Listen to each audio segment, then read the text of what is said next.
Now, for more on this, we have with us Michael Leon. He is the host of a news commentary podcast named Can We Please Talk? And he is joining us live from Miami. Welcome to Firstpost. Alyson, thanks for having me.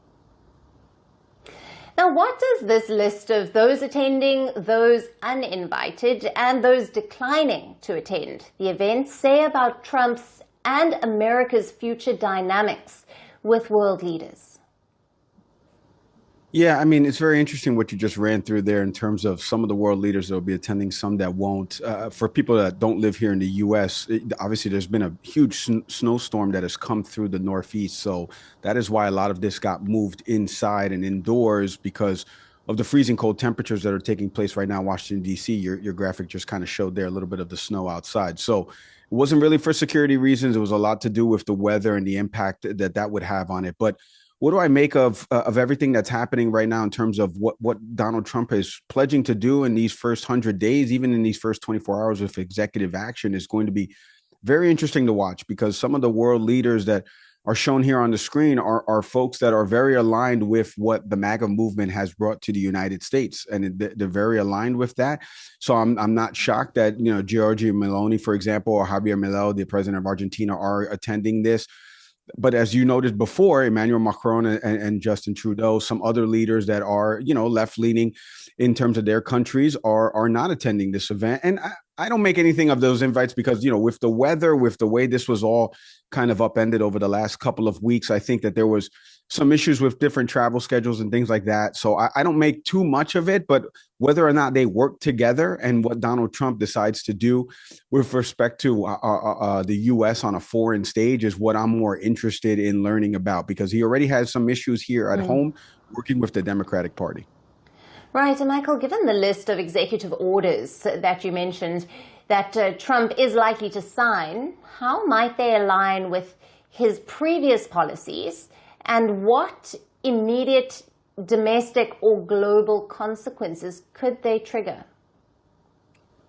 Yeah, so the executive orders is going to be interesting to watch as well because he's pledged to sign over 200, at least in this first week.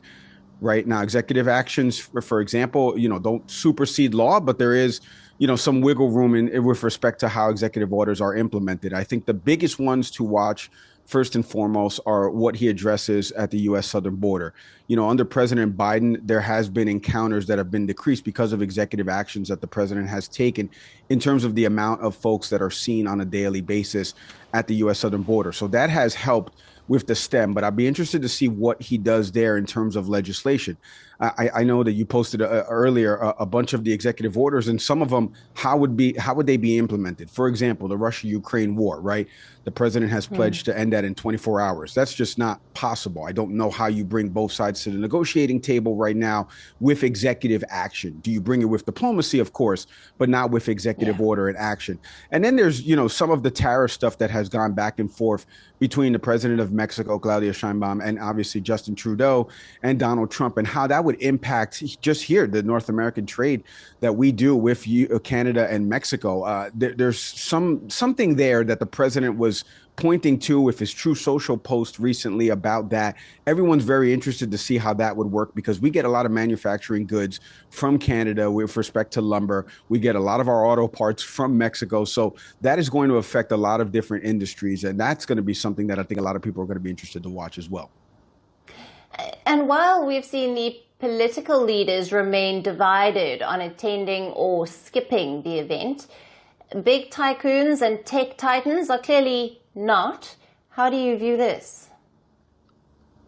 Not great. I think it's very dances that line of, impropriety to have people that work in such big industries like tech, which influence user behavior with respect to some of these social media apps. And we see what's playing out here with TikTok. And I think the president is going to issue an executive order to give a 90-day stay here to ByteDance to sell to a US based company. But a lot of these big CEOs are billionaires, and a lot of their companies not only create jobs, obviously, for U.S. and foreign workers, but they also influence our discourse. They influence user behavior, like I mentioned, in terms of what consumers shop and buy, for everything from an iPhone to posting a story on Instagram and what you get fed algorithmically through the feed. So I'm not crazy about the way big tech has embraced Donald Trump, or at least has removed some of the guardrails that could at least, allow or disallow for the spread of misinformation on social media.